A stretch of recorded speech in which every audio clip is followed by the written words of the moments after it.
Right, so we are looking tonight at Matthew chapter 15.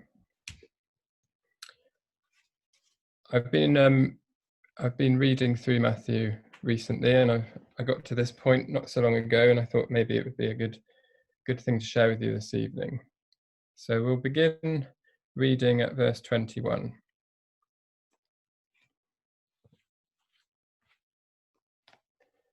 And Jesus went away from there and withdrew to the district of Tyre and Sidon.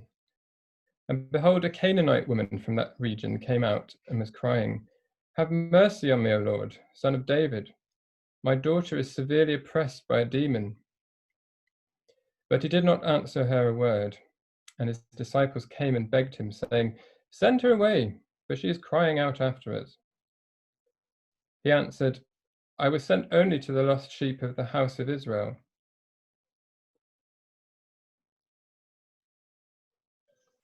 But she came and knelt before him, saying, "Lord, help me." And he answered, "It is not right to take the children's bread and throw it to the dogs." She said, "Yes, Lord, yet even the dogs eat the crumbs that fall from their master's table." Then Jesus answered her, "O woman, great is your faith. Be it done for you as you desire." And her daughter was healed instantly.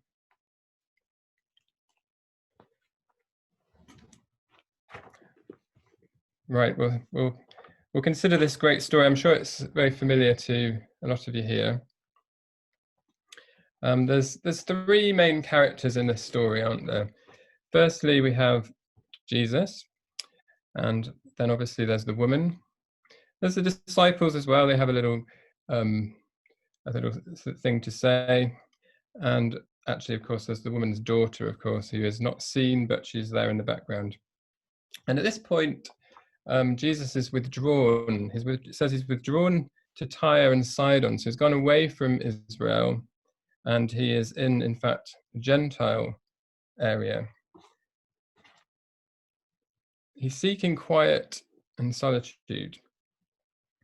And in fact, he's just before this, he's just spoken about this question of what defiles a man. If you look back just a few verses before, he has this discussion with the Pharisees about what defiles a man.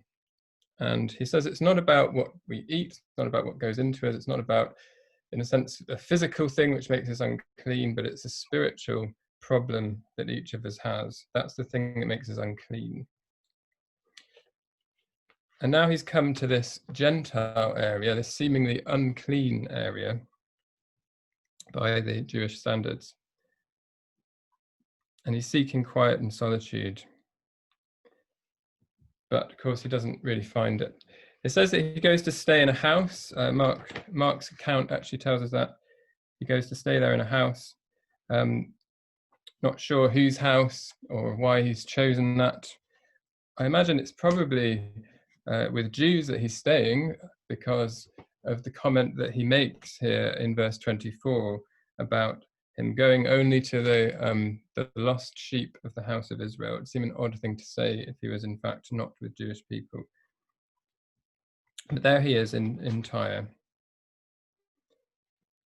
So firstly, we have Jesus meeting this woman. So who was she? Who was this woman? Well, if you look at verse 22, we can deduce a fair amount about her. So like the people that are all around Jesus at this point in Tyre, she is a Gentile. We've already said that she's unclean in Jewish eyes in that sense. It says she's a Canaanite or a Syro-Phoenician woman by birth. Again, she's part of that. She's anything but the people of God, isn't she? She's like the enemies of Israel, really. She's not to be found with God's people. She's a surprising person for Jesus to be meeting. We know that she has this daughter who it describes as being severely oppressed by a demon, and that's the problem, in fact, that she was bringing before the Lord. And then specifically, we know that she is someone, despite all of these things, she is someone who has heard about Jesus. Mark again tells us that very specifically. Well, what did she know? If we look at verse 22, first of all, she calls Jesus Lord. She knows that he is not just anyone. She knows that he's an important person. She knows he's Lord. She says he's the Son of David. So not even just an important person, but she knows he's the Son of David, that messianic title. She knows about this. She knows that there is this special person that is to be expected from the Jews. She must know that he's able to command the demons, and we know that he's been doing this, and his fame has been spreading, and here she is. She wants this for her own daughter because she knows that this has been happening before. And she knows that he is merciful. That's what she says. She says, have mercy upon me. She knows that he's merciful. She must know that he's been merciful to other people before. And she also calls him Master in that little discourse she has with him in verse 27 as well. Lord, Son of David, and Master. And she comes and she kneels before him. She doesn't come boldly in that sense. She doesn't come arrogantly. She comes humbly, kneeling before him. And she says, Lord, help me. He's our only help, isn't he? He's the only one that can help her. So this is the woman she meets. And then secondly, what is Jesus's response to this woman? Well, it's a frustrating response, I think, and it's rather puzzling, really. Why is it so frustrating? Well, first of all, we see this in verse 23. First of all, he's silent. He actually ignores the woman. If you come to somebody and you ask them a question and you want something from them, what do you expect? You expect an answer. You don't expect to have silence. But he doesn't stop there. In fact, his responses are increasingly harsh, really. They seem that way anyway. Next, he does give her an answer, but he says puzzlingly, he says, I was sent only to the lost sheep of the house of Israel. He's saying, what have I got to do with you? I wasn't sent for people like you. I wasn't here to deal with you.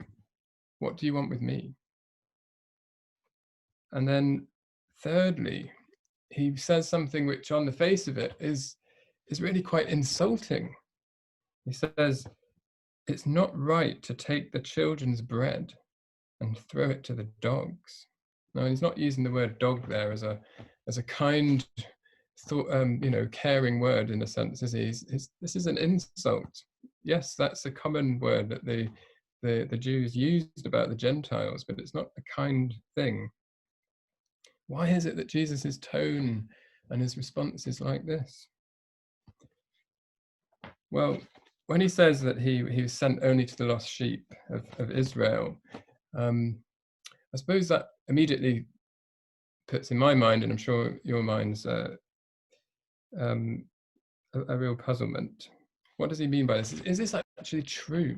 Is this something that Jesus is saying which is true? Now, I'm going to tread very carefully here because, of course, Jesus spoke the truth, and Jesus was the truth, and I'm not trying to accuse him of lying, but what are we to understand when he said that he had come only to the lost sheep of the house of Israel?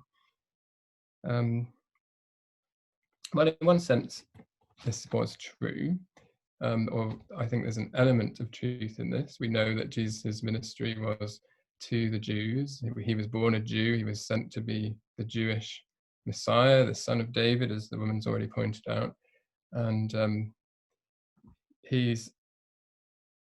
we know that was the main point of his coming at first. We know that's what he's involved with at this time in his ministry. But it's not quite the whole truth, is it? Even in this gospel, even in Matthew, we know that from the very beginning of his birth, we know that there are Gentiles there present who come to Bethlehem, the Magi from the east, who come to worship. They're the first people who come to worship at his feet. We know, in fact, that Jesus has said in chapter 8 of Matthew, he's already had an encounter with a Gentile, and he said there in chapter 8, verse 11 and 12, he's after commending this man's faith, this Gentile, he says, "I tell you, many will come from east and west and recline at table with Abraham, Isaac, and Jacob in the kingdom of heaven, while the sons of the kingdom will be thrown into outer darkness." So it's not completely true that Jesus is only there for the Jewish people. Already there are hints that he is there for others too, and he wants to draw others into his kingdom. So why does he say this? And why does he go on to this perhaps more insulting thing? Is he pretending to be harsh? Is this some kind of game or pretense? And if so, why? Why doesn't he just heal the daughter? Why doesn't he just give a gracious response? We know Jesus is gracious and kind, and he only says nice things. Why does he deal with her in this particular way? Well, I suppose in one sense we don't absolutely know the answer to that, do we? But we do know that Jesus is good and is kind and has the best interests of this woman at heart when he speaks to her in this way. And so that seems to be Jesus's response. But that leads us on to thirdly, the woman's response. If Jesus's response seems frustrating in some way, the woman's response is full of faith.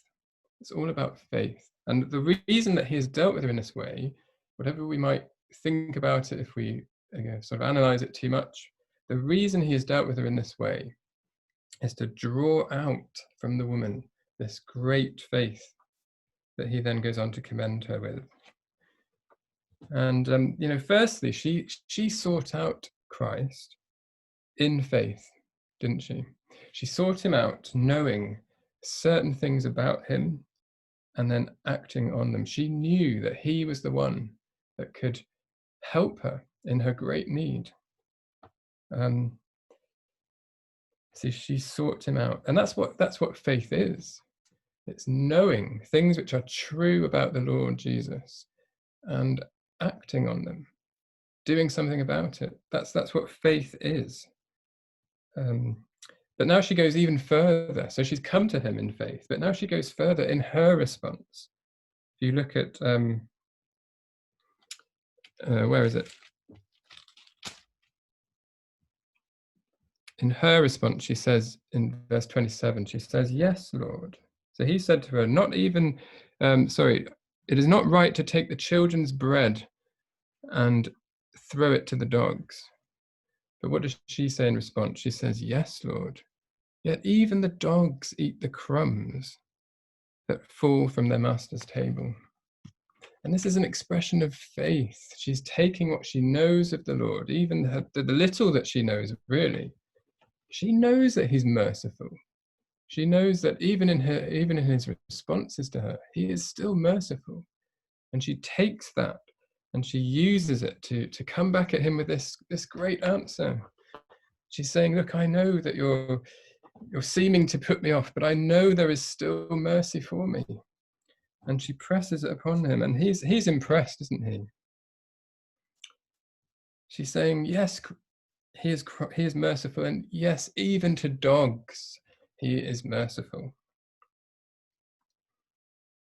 And he's dealing with her. Jesus is dealing with her personally, isn't he? She's not, although it says in a way she's a stranger, and this is as an encounter between strangers. It's not really like that, is it? He's like a teacher who is trying to bring the best out of his student, not by making things easy, but by making things difficult, but drawing out a greater ability to be shown. It's like a parent trying to train a child, not in an easy way, not just giving them exactly what they want, but in a way that, again, draws out virtues and character and courage. And this is what he's doing. And in fact, it does result in the highest commendation for this woman. He says, "Great is your faith." And do you know, there's only one other time that he commends somebody for great faith. Quite often he talks about people's little faith, doesn't he? But there's only one other time when he talks about somebody's great faith, which again, actually, ironically, is a Gentile. That Gentile in chapter 8, I've already discussed. Somewhere, he's the surprising place of faith. But he brings it out. And surely in all this frustrating encounter with this woman, he has meant it for her good. He's meant it for her good because he's nurtured her faith, which is what the Lord wants to do with each one of us. He wants us to bring forth that fruit of faith. That's what we're to be like. And I wonder, what about you? What about your faith? Is it great faith? I hope we all aspire at least to great faith. Or is it little faith? I wonder, do your encounters with the Lord stir up that trust and faith in him? Or do they bring about coldness and doubt? Well, the Lord wants us to respond to him in faith, doesn't he? Right, well, I've got some questions for us. So you can unmute yourselves if you want to join in.